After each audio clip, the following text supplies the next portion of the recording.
Hello everybody, this is Kate Wakelin from Neuroendocrine Cancer Australia, and it's Friday the 7th of August 2020, and welcome to Facebook Friday.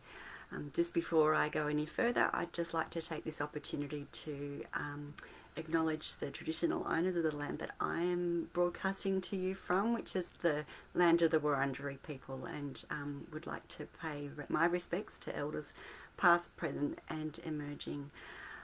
One of the things I love about where I live is running along the Yarra River, which is nearby to me, and in the Woiwurrung language, that's called the Birrarung. So I'm deeply grateful for where I live, and welcome to everybody from where you're joining me from, whether it's in Australia or whether it's beyond. I'm broadcasting live into Facebook, but we're also collecting and allowing access to these videos via YouTube. So hi also to everybody who is watching this after the 7th or after the live broadcast. A couple of brief updates before we get to our topic of the day. The first one is what's present on lots of people's minds. If you're in the Wurundjeri kind of region, which is coronavirus, but it's also, I guess, an emerging concern for other people in other areas of Australia. Not that it ever went away, but I think people are feeling, really rightly concerned. The numbers continue to be concerning in Melbourne, and I think there's been, I don't need to saturate your news feeds any further with reminders to, wear a mask and wash your hands and stay. And we're all, if you're in Melbourne particularly, quite locked down now. I do want to acknowledge that's actually quite stressful, even when there's not cancer in the picture. It's intense, and I'm noticing little signs of wear and tear for people. I think people are actually feeling quite fatigued with this situation. For everyone, we've been living with this kind of growing awareness since March, and we went through a period of high anxiety early on, and then it seemed like things were improving and we could kind of take a breath out, and now we've realized, oh no, this isn't going to be quite as simple as we thought it was maybe going to be, and so they're coming at this second sort of lockdown period with a bit of fatigue that we didn't have in the first one. That maybe the first one we had a bit more adrenaline that was available to us. But it's interesting, because I was talking to someone just the other day who's been living with NETs, and they once again reminded me that living with cancer gives you a whole heap of tools. You've already done a lot of practice living with uncertainty, and so I think actually when you've had cancer and you've been living with NETs, maybe you've got some skills in there that those in the general public might not have access to. And so, I'd encourage you to think about, well, what's helped you in your experience with cancer, and then what might be then available to you as a resource for dealing with COVID-19 as well. Now, the video has disappeared from my screen, but this happened last week, so I'm not panicking about that. But maybe if you're watching the live feed, just let me know that you can still see it, and that would be really great. Just on coronavirus, what I would say is, if you're having a bit of trouble accessing treatment, or you're concerned about availability of things like tests and scans, we are working with the other charities, particularly around some advocacy stuff. For example, we've got one country patient at the moment who was told that it would be very inadvisable for them to travel to Melbourne. Thank you, Vaughan, for telling me that they can still see the video, which is good to know. And they were quoted a really high price for that scan to be done locally, whereas in Melbourne that would have been done free of charge in the hospital that they were attending. We're actually working broadly with the other charities right up through the various hierarchies to advocate people in this situation. So I know if there's one, there'll be more. If you're struggling with access to your care, please let me know, and we may well be able to help you in that. I just think it's probably also important for us to say that we're working with knowing that people come from interstate into Victoria for some treatments, and so we're working with other providers and with the systems to make sure that you get access to the care that is the most appropriate and the safest for you. So again, if you've got concerns, certainly, you know, your hospital's a really good place to start, and please keep in touch with your care provider. But if you're struggling and you're not getting anywhere, then give me a ring, and we may well be able to help advocate for your needs. We don't want people to be disadvantaged because of coronavirus. We want to be able to see people still being able to access as much as close as possible to their usual care. The other thing that I became aware of this week that I just wanted to touch on is a question that has come up over many years in our Facebook group, and I've been aware of it, and I've never really got down to the bottom of the answer for it. But I was at a seminar this week and managed to find the answer to this question.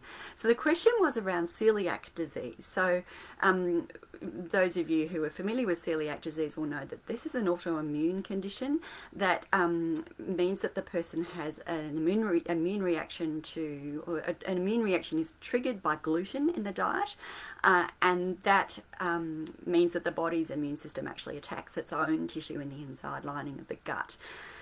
It's actually, I don't have stats on how common it is, but I know it has a big impact in my family because I have a child with celiac disease. So this is why I was watching this seminar during the week.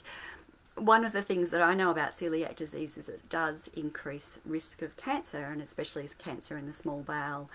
And so with the dual hat of a parent with a child with celiac disease, but also knowing that lots of neuroendocrine tumours occur in the small bowel, it did pique my interest, and I know it's piqued interest of other people in our networks who might have both celiac disease and neuroendocrine cancer.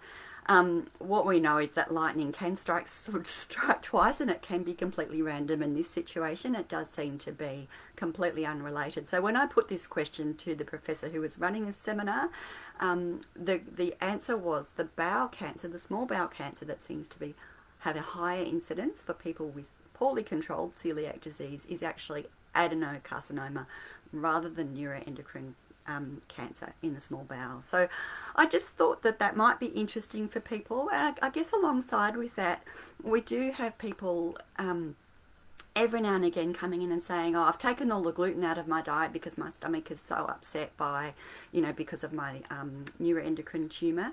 We don't actually have really any evidence at all that removing gluten from your diet will help with things like carcinoid syndrome. But there's a lot of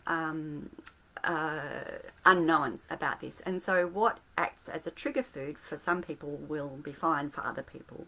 So just because you've got neuroendocrine cancer doesn't mean that you should take gluten out of your diet. Actually, gluten is a really important protein that's in grain products, and so if you remove gluten from your diet, it actually makes it much more tricky to get a balanced range of nutrients in your food. So if you're taking out any food group, including gluten, best thing is to talk to a dietitian first, to do it under the guidance of a dietitian, and particularly a dietitian who's experienced in NETs if you can find them. And there are a couple that are on our website that you can get in touch with. The other thing that you can do, if you're sort of thinking, well, does this food flare my symptoms up, or am I just kind of relating them together because it's coincidence? What you can do is a food and symptom diary, and there is a copy of one of these on our website, again in our resources for patients section.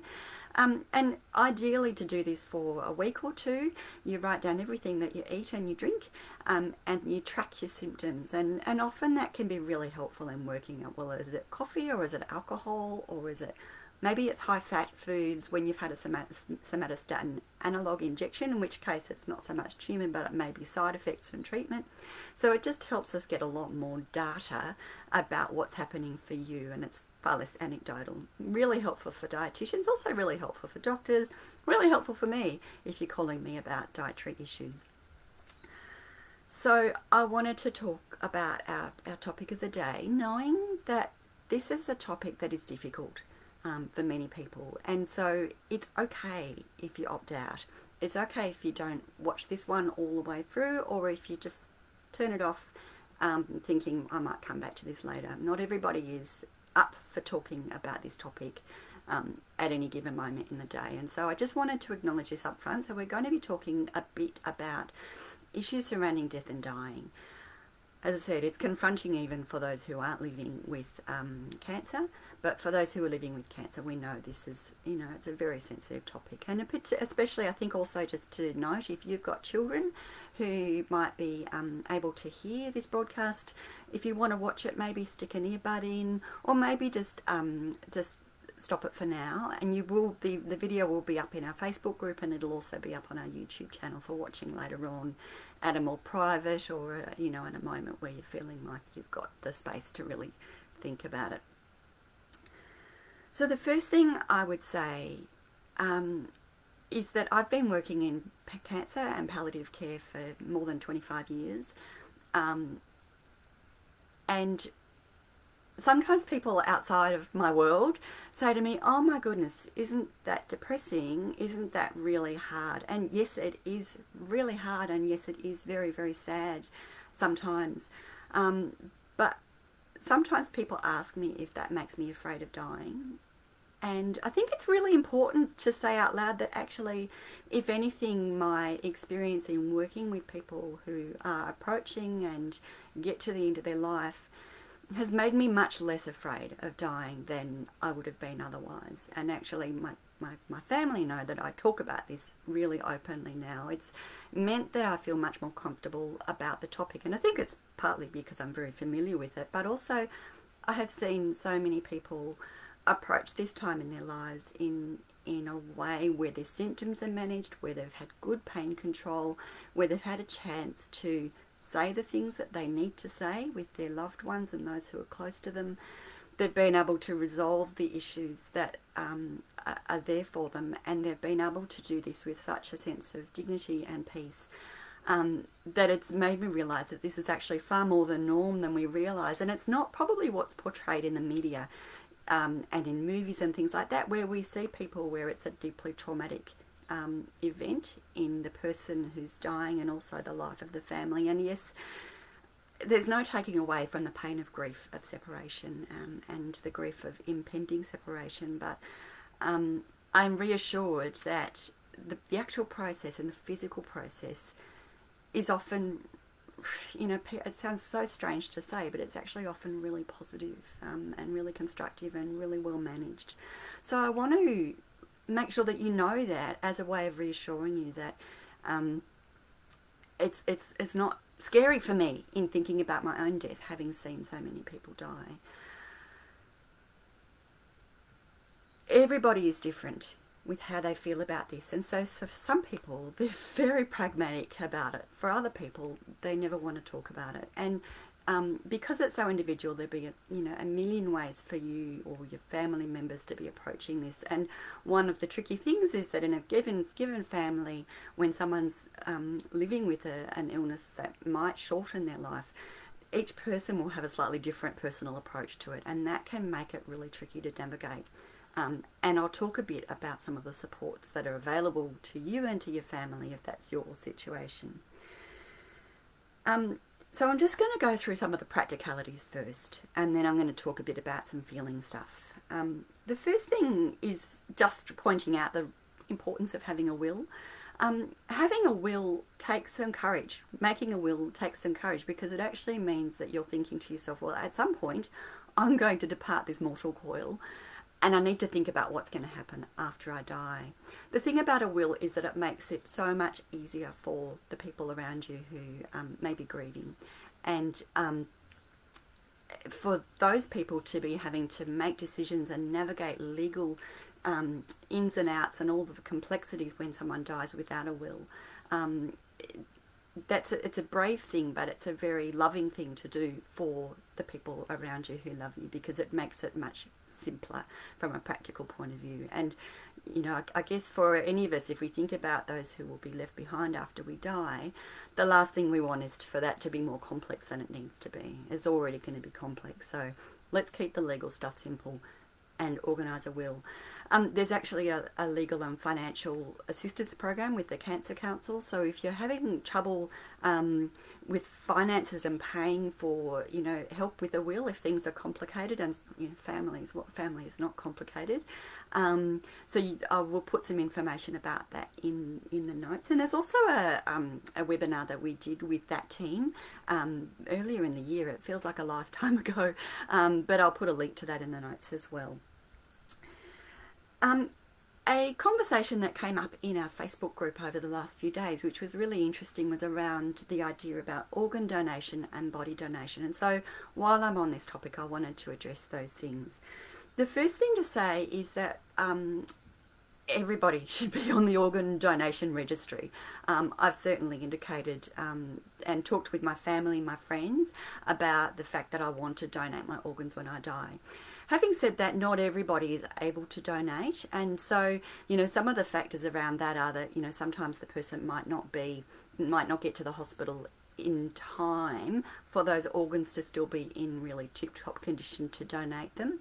One of the other factors that can be an issue with organ donation is that we don't want to put an organ in the body of someone who's very ill, give that person who's very ill immunosuppressants to damp down their immune, you know, response to the new organ, but inadvertently give them something very serious in the process. And so there is a concern for people that if we were to transplant the organ from someone who has active cancer, that we might actually increase that recipient's risk of actually developing that cancer. Now, it's something that we actually don't have great data about, because no one's willing to do a trial where they deliberately implant an organ of someone who's got active cancer, but it is a concern. One of the other things at the moment that's also a concern is coronavirus and other infectious diseases. So there's a lot of checks and balances that are very carefully worked through by a transplant team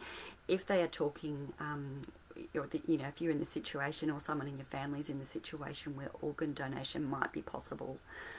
The other thing with organ donation is that the death has to be either very immediate, because as you would imagine, for an organ to be ready to be transplanted into another person, we've got to get to that really quite fast. And anyone who's seen those medical documentaries where, you know, they show footage of people racing around corridors with an esky with a heart or a set of lungs, know that that's often a really time sensitive process.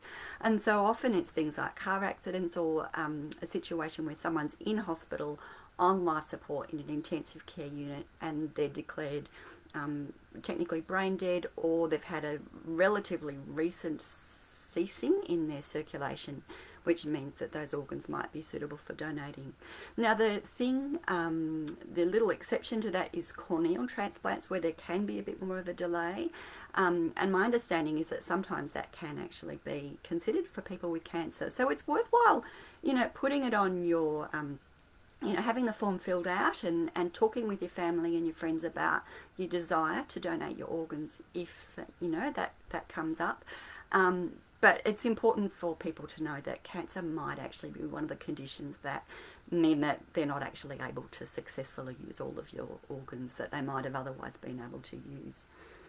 Something that other people have asked me about over, you know, and this comes up, you know, a few times a year, every year, and it's come up recently in the Facebook group, is about body donation for scientific purposes. And there's a couple of ways that that can be done.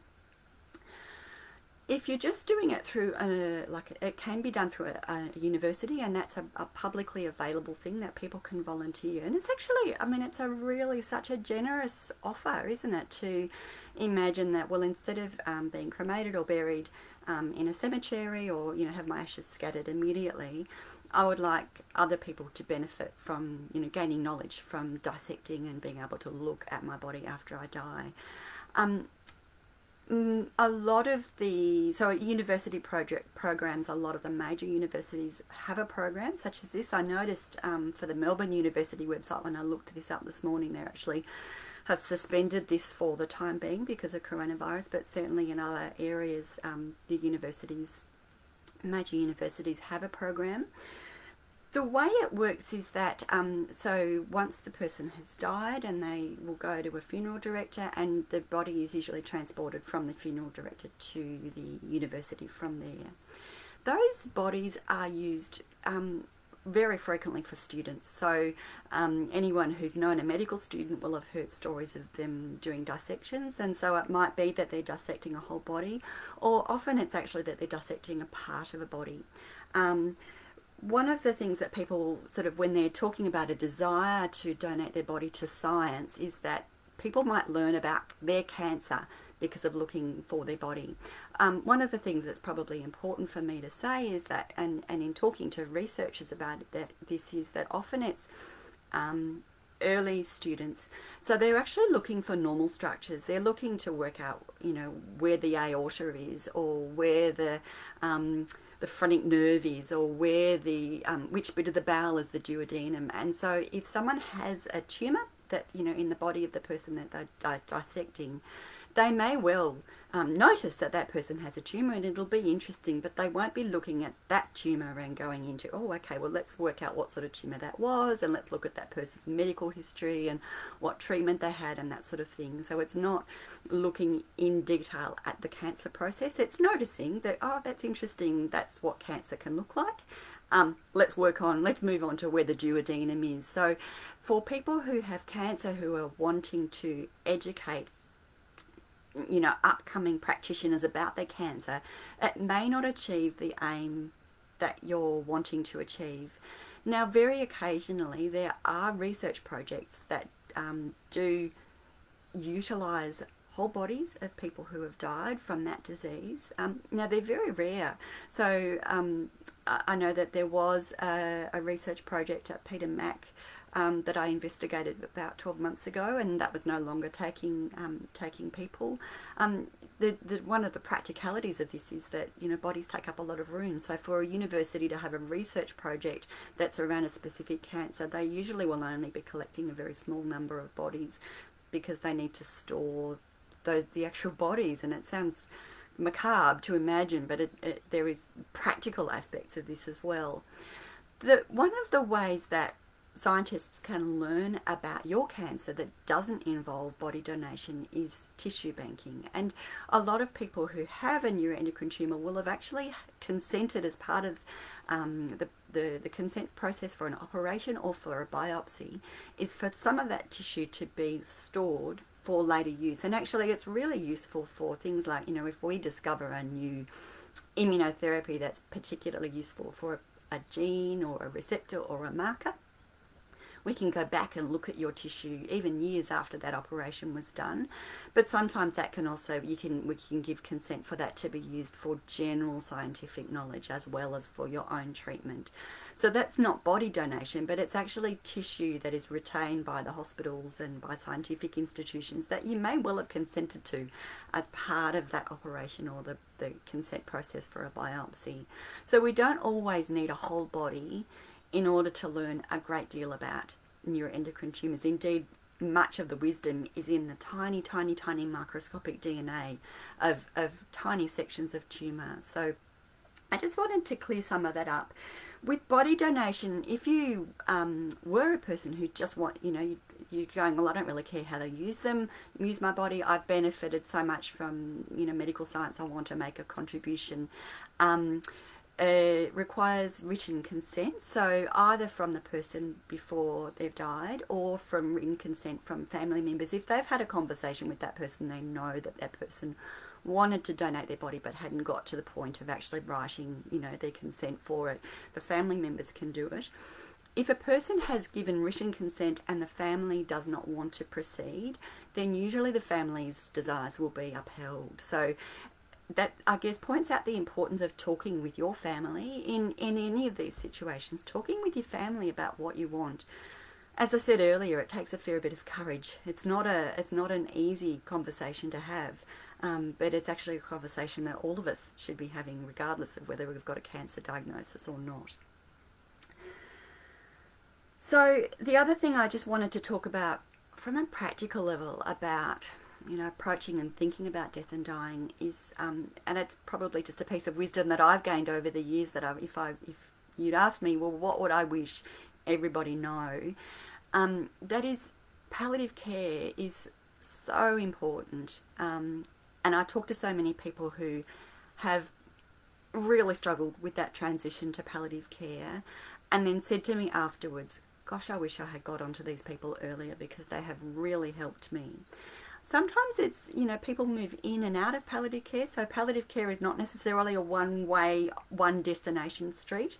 It might be that people access palliative care services because they've got tricky to manage pain or tricky to manage other symptoms like nausea, vomiting, that sort of thing. So sometimes people feel worried about accessing palliative care because it makes them feel like they're sort of locked into a destination that they're not ready for. And in practicality, it's not like that at all. There's also, I think one of the really important things about palliative care is that in traditional medical care, the unit of care is the person with the tumour. So when you go to your clinic, they'll ask the person, the patient, how they're going. They'll look at the patient's blood test results. They'll look at the patient's biopsy results, their response to treatment. In palliative care, the focus is different. The focus of care is actually the whole family. So those people who are significant to the person who has the illness. And that means that there are support services and there's other services set up to help and support, carers, children, other family members. And so that is so important because we know that this is not just about the person with the tumour or with the illness.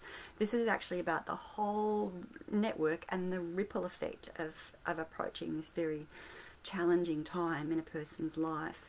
So I would just encourage you that if you've been if someone suggested palliative care to you and you've been like, oh, no, I can't, I'm not ready yet, maybe just have a think about it again. If you're worried about it or you want to talk about it with someone who's not palliative care, get in touch with me. I'm, as you can imagine, really comfortable with talking about these things. Sometimes it can have like a second pair of ears and a second brain in all of this. So I'm just going to have a quick look at the comments to see just if there's any questions that are coming up. Some really interesting, good suggestions about where to organise a will, a vote for the Cancer Council's legal service that have been helpful for one person. So, yeah, look, someone's just said that they had a family member die without a will, and it was an awful process. And I can really confirm that to be the case. It takes a lot of courage to go there, to even think about it, but you're doing you're creating a gift, you're giving a gift to people that will mean that they just have much easier time after that death. So I wanted to talk a bit more about feelings and death, and just knowing it is just so very confronting. Even when you're not living with an illness that might limit the length of your life, just, for a lot of people out there in public land, the thought of dying is just something they can't even complete that thought. I think the thing that I find it useful to think about is in terms of grief. So grief is our response to any kind of loss, whether it's death or whether it's actually, I think we're seeing a lot of this at the moment with COVID-19, where people are, actually the loss is far less sometimes far less tangible. So, with coronavirus, we've lost some tangible things, especially in Melbourne, loss of freedom to exercise or freedom to travel more than 5 kilometres from your house. But sometimes it's far less tangible. Sometimes it's loss of certainty. Sometimes it's loss of an idea that, that life would last forever. Or sometimes it's loss of the idea that someone's trustworthy or that someone was okay to talk about this. So it can be really untangible, that leads to untangible losses that lead to these feelings of grief. What I know a lot of things about grief, but what I know is that there's no right or wrong way of doing this, and everybody's response will be really different, just like everybody's responses to their approaches to thinking about their own death will be really different. So there's a gazillion and one ways that people will be expressing and feeling and experiencing that grief. Some of the physical things that people can experience when they're grieving, and again, this can be grieving before someone has even, before someone died. It might even be grieving when there's a curable illness in happening. So just want to encourage us all to be thinking very broadly about this idea of grief. But you can actually have physical effects from grieving, and one of them is trouble sleeping. And again, if we think about COVID-19, which is a really handy example at the moment, there's a lot of people who are having trouble sleeping. But also, I don't know about anybody else in this situation, I've been having the strangest of dreams. So I don't know how many babies I've given birth to over the last 6 months, but goodness me, at my age I never would have thought it. But I think, you know, we can have really vivid, disturbing dreams, wake up feeling not rested, have trouble going to sleep, wake up numerous times overnight. And along with that, but also along quite independently, is this sense of bone sapping fatigue that can come with grief. Even some physical things like nausea can happen when you're grieving. So sometimes people worry that they're actually physically ill, and it's grief, but it's coming out in these physical signs. But there's also a cognitive way. So in terms of our thinking, sometimes it can be really difficult to make decisions or remember words, remember key facts. And again, a bit like when someone's just been diagnosed with a serious illness, there's lots of decisions to be made, and you're trying to process information and decisions when that's going to be really challenging for your brain to manage. So again, the importance of doing things like wills, talking with your family before it happens, can be really helpful, just in terms of that person and how challenging it's going to be if they're actually grieving.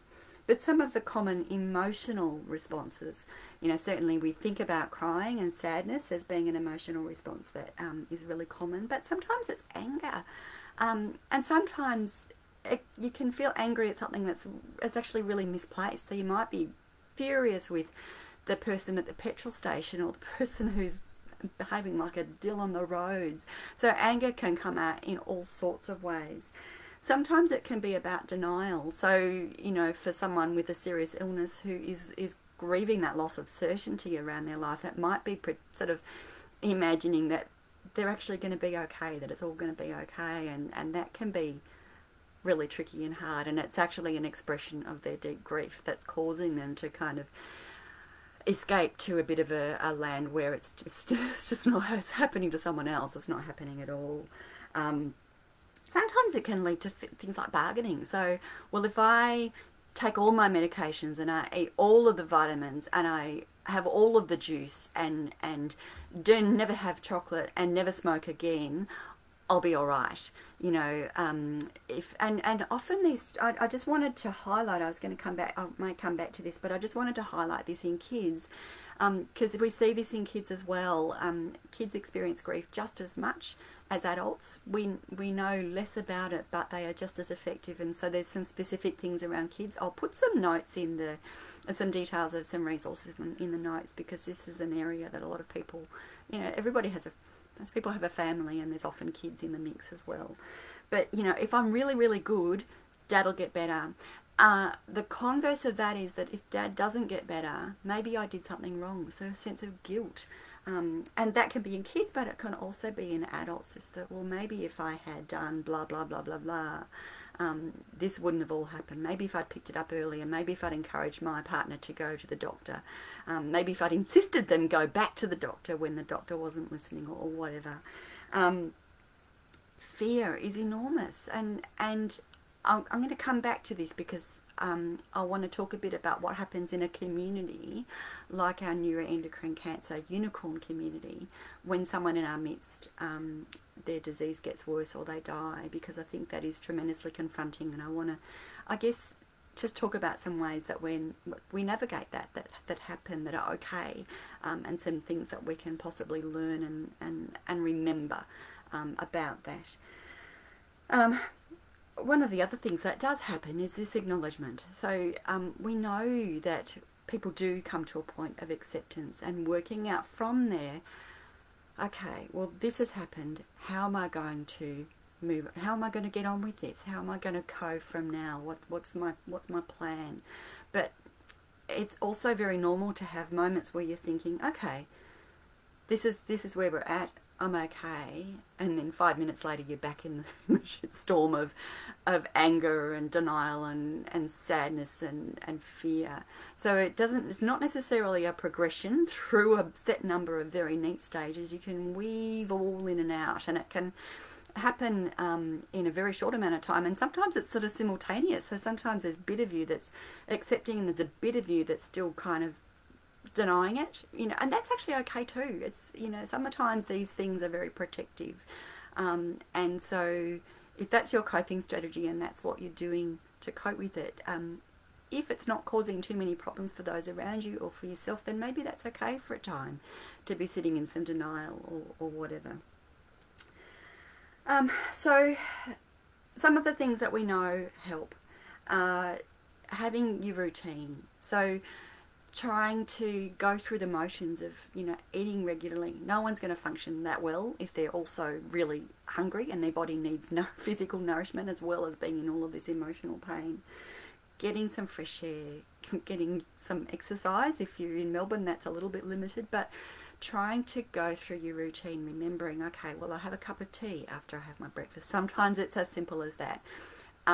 If the whole day seems overwhelming, breaking it down into shorter periods of time. I can't even imagine what I'm going to do this afternoon. How am I going to cope next week? How am I going to cope next year? What about when the person's birthday is coming up, or whatever it is? Try to break it back down. Okay, what's today hold? And if today's too much to think about, what's this morning? And if this morning's too difficult, then maybe it's just getting through this cup of tea, or going to the toilet, and I'm just going to be in the toilet for a few minutes, and that's all I can think of.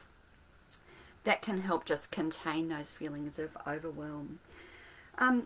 Expressing how you're feeling is often helpful, and different people have different ways of doing this. So for some people it's talking, for some people it's actually being creative. So I think of my I've got a family member who's an older person who doesn't express emotions particularly readily, but I know that if it's been a stressful time and if there's big feelings going on, you'll find that person in the workshop making very loud noises with power tools. And so sometimes it's just creating something or doing a task, and that's okay too. Not everyone's going to be up for a heart-to-heart chat.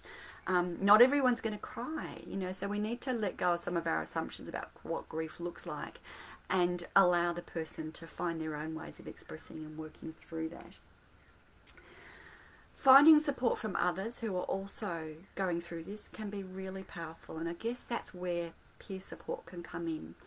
And we know this because when people are grieving the loss of health, when they're newly diagnosed, one of the things that they need the most is to know that they're not the only one going through this. And so it's tremendously powerful to be connected into a group like the Facebook community, what we have, where you can read other people's stories and go, oh my goodness, there's so many things about this that I wouldn't choose.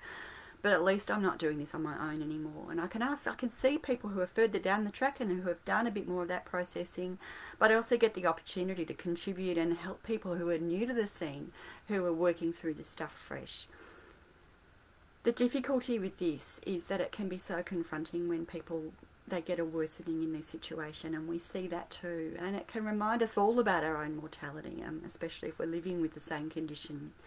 One of the things that I would want to remind you all with NETs is that every single person is different, and we've got some broad ways of categorising, putting people into bunches. So we know grade 1 tumours tend to grow more slowly, the grade 2 tumours tend to behave themselves a little bit more predictably than grade 3 tumours that can grow and reproduce and spread really very quickly.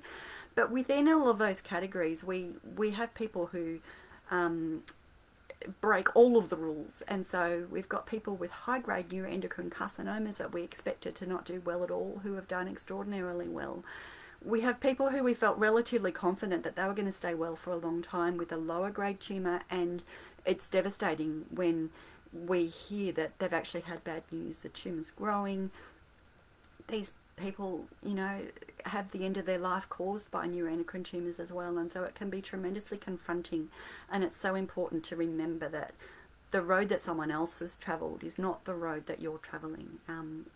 Certainly there are parallels, and it's okay to experience the emotions, to feel confronted about that, but it's not necessarily going to be your future, and so please know that, please keep that in mind. But I think we can also really learn from each other as we watch those around us sort of dealing and managing. Like, the amount of courage that I see from people who come into our group spaces and tell us about having had bad news, or getting through the next bit of treatment, or approaching the end of their life. And I learn a great deal from people in that situation.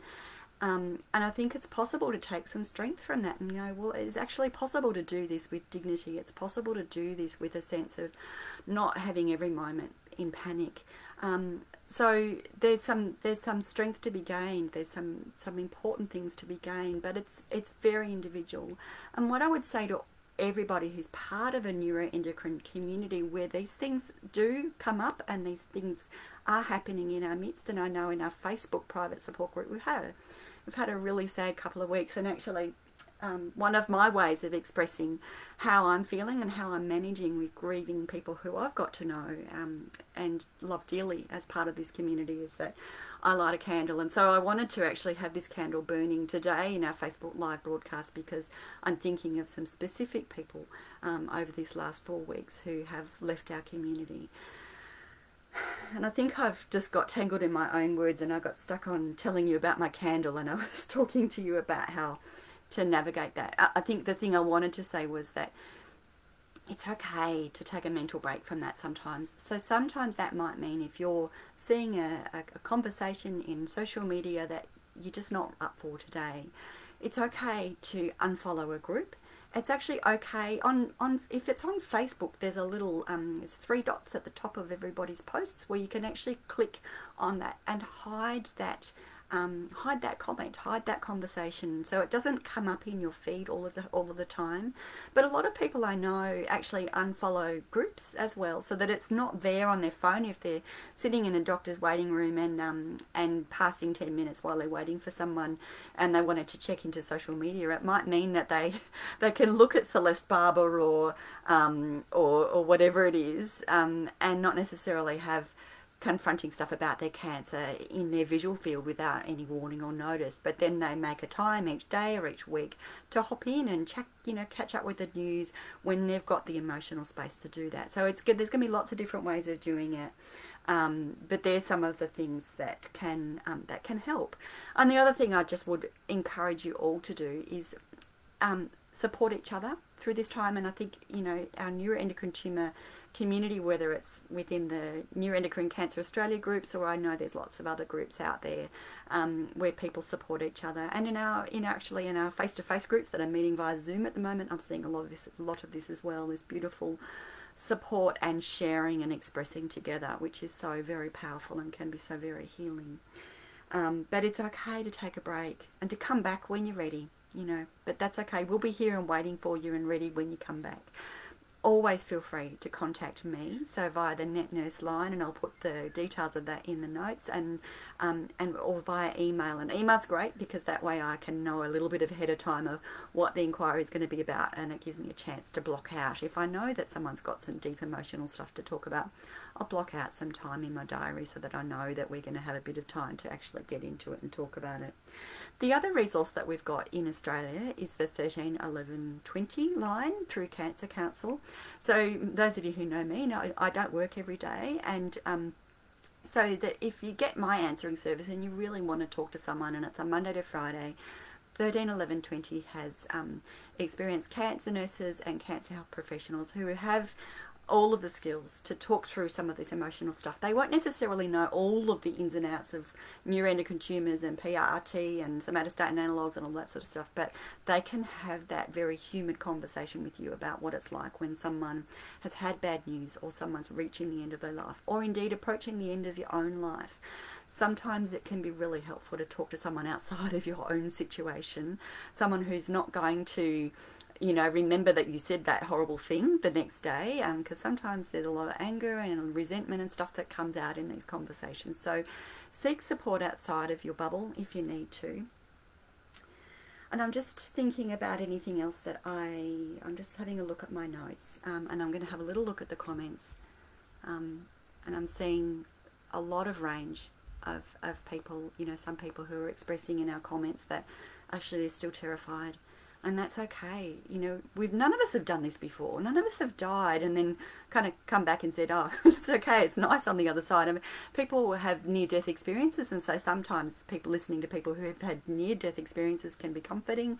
But actually no one's really come back from the dead and told us, no, it's all right, or it didn't hurt that much, or whatever. So it can be really frightening, and it's important to talk about that. A couple of people talking about how good palliative care has been. So I'm going to go through these comments. There's lots of comments in here that I won't get a chance to look at too much right now. So I may come back to some of these comments on a later day, or provide some answers in writing in our Facebook group where we're broadcasting live into. So I know that's only just touching the surface, and it's tricky. Gosh, I've been talking for ages, but it's still tricky to cover everything that I imagine that people might be thinking about this topic. So thank you to everybody who's joined us in this conversation today. I hope that's been a bit helpful, but let us know, what other questions have you got? What else would you like to talk about? Not only about, you know, processing bad news and death and dying and grief and this really heavy stuff, but there may well be other things that you would like to have a Facebook Friday focus on. Give me a shout out either in the feed on the Facebook or in the YouTube comments, and I'm really happy to look at, you know, getting a guest expert in, doing some homework myself to focus on a particular topic. I've got a few on my list of things that would be good to cover over the next few weeks, but we've covered quite a few things. We've done heaps of videos over the last 4 months, and so we've got a bit of a bank of things that we've already talked about. So yeah, let me know if there's something that you think is somewhere where you think is a gap. So I'm going to let us all have a cup of tea and a bit of a break, but before I do, just a couple of little plugs, as you know I tend to at the end of these Facebook Friday feeds, and I guess it's also, you know, it's a chance for us to tell you some news, but it's also a chance for us all to take a deep breath and go, okay, well, what am I going to do next now that I'm finishing watching this video on this quite heavy topic, which was, well, it was today. The first thing to say is that we've got a whole heap of groups coming up. So our face-to-face support groups all around Australia are still meeting via Zoom, whether you're in lockdown Melbourne or whether you're in, you know, much more relaxed feeling WA with your lovely hard border, and you know, hopefully no rates of community transmission. So around Australia, all of the face-to-face support groups are meeting via Zoom. Now, it's not the same as sitting in the same room with people, and we totally get that. We totally know that.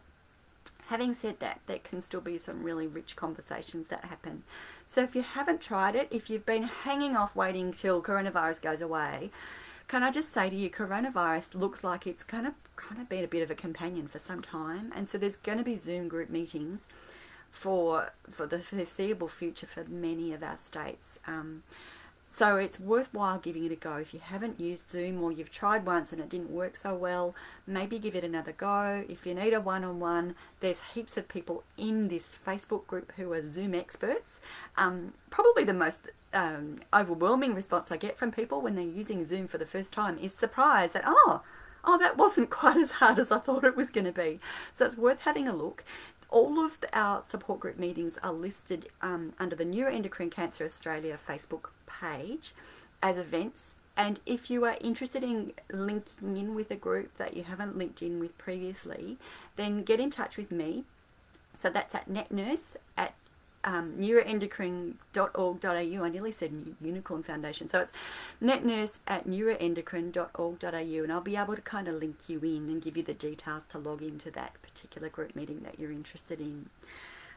Next week, I had to pull my diary out because we're quite busy. We've got our normal online group. So we've got groups that would normally meet in a geographical location, but since, you know, when coronavirus started, we decided to run an open Zoom group, and that's actually meeting next week on Tuesday evening. It's starting at a bit earlier in the evening because we know people get tired. So we're starting at Melbourne time at 6:30 p.m. till 8 o'clock p.m. So we often have run the groups a little bit later, but that's an earlier evening one. Apologies in Perth because that's sort of 4:30 in the afternoon, so I don't know that I can call that an evening, but it's just trying to get, I guess, as you know, have it as accessible as we can to as many people. We've got Coffs Harbour and Royal North Shore on Wednesday and Canberra on Friday. So if you are in those regions and you're interested in linking in with the Zoom group, if you're already on that group's mailing list, you will receive an email with the link. But if you're not already linked in with those groups, get in touch with me, and that's the best way to go about it.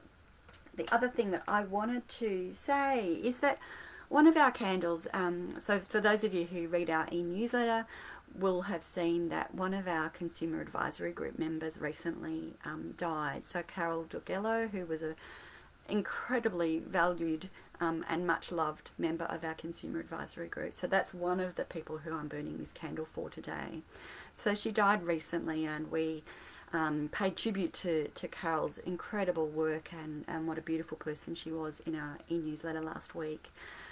What that means is that we have an opening in our for a Tasmanian representative in our consumer advisory group. And so whilst we are paying tribute to Carol and just so wanting to sit for a moment and appreciate all of the things that she has contributed, we know there's important work to be done. You know, Tasmanian people are contacting me worried about travelling, you know, to Melbourne, to the hotspot coronavirus central. You know, there's all sorts of issues for people in Tasmania, and we want to make sure that your voice is heard and that you're represented and that we're advocating for your needs on a national level. So if you're a person in Tasmania who has experienced NETs either as a patient or as a caregiver, and you might be interested in knowing more about the Consumer Advisory Group, that notice is actually going to go up on our social media channels this afternoon. So it'll go up on Facebook, we'll put it out on Twitter, we'll put it out on LinkedIn, and the way it works is that we ask for written submissions of expressions of interest, and then there's an interview and checks process. So everybody who's on our Consumer Advisory Group goes through a volunteer check. They have a volunteer agreement with it. It's a formal group that but by the same token, we were very responsive to the things that are happening at them, you know, at any given time. So, so if you're in Tasmania and you're interested in that, then please do have a look. You know, keep an eye on our social media channels so you can get in touch with us if you're interested. The other thing I wanted to mention about our Consumer Advisory Group is that we have appointed a new member from WA. So a big shout out and welcome to our new WA Consumer Advisory Group member, who's Michael Doyle. So if you're beaming in from WA, you may well recognise Michael's name from support group meetings and massive contributions in terms of fundraising events over many years. And so we're so pleased to have Michael on team. WA is another state where we were so we felt it was so important to have representation due to the specific issues that happen for people with NETs over there. So we're excited to have Michael on board, and thank you, Michael, for being willing to put yourself out there in this way, and we're very excited to be working with you. So that's all I think I had to say about the Consumer Advisory Group. Just one last thing before I finish, and I promise I'm going to stop talking in a moment. Thank you so much to everybody who has clicked on the link and taken part in our Getting Results survey. So I know I mentioned this last week, and we were hoping that we might scrape over that 100 mark for this survey. So this survey is capturing people's experiences around scans and getting results of their scans, how that's communicated to them, things like delays between having the scan and getting the results and all that sort of thing. It's a fairly meaty survey, so it takes between 15 and 30 minutes to do. So we knew it was a fairly big ask to, you know, to ask people to share those experiences with us. We are so thrilled that we've not only reached 100 participants who have shared this information and their experiences with us, but we've actually even gone over 110. So I can't tell you how delighted I am and how grateful I am to you all for giving up that time, because we know that's a lot of people sitting down for a lot of time with their computer sharing their experiences with us. And what that means is that we're going to have some really rich data, not only from people's individual comments that we can look at when we're only looking at a small number, but we're actually going to get some really good statistical data from the graphs and the questions, the results from the questions that we've asked. So I can't thank you all enough. We'll be closing this survey at the end of this weekend, so if you still were thinking of doing it, oh look, the more the merrier, have a go. We'll close it at the end of the weekend. So look, that's it for me. Hope it's been helpful today. It's been a long one and it's been a bit heavy, so if you need to, you know, sit down, grab a cup of tea, go outside and listen to the birds screeching, or, you know, I'm in the office this afternoon as well, so if you need to talk with me, I'm certainly around. So take care, everybody. If you're in an area where there's lots of coronavirus, I just really hope that you stay safe and well. And what we're hearing about people with chronic illnesses is actually the rates of infection are really low. So that is for people with cancer, as well as other chronic diseases and illnesses, things that make people vulnerable. So you're all doing such a magnificent job, and your families are all doing such a magnificent job to keep that hygiene and that distancing up. I know it's a long haul and it's really fatiguing.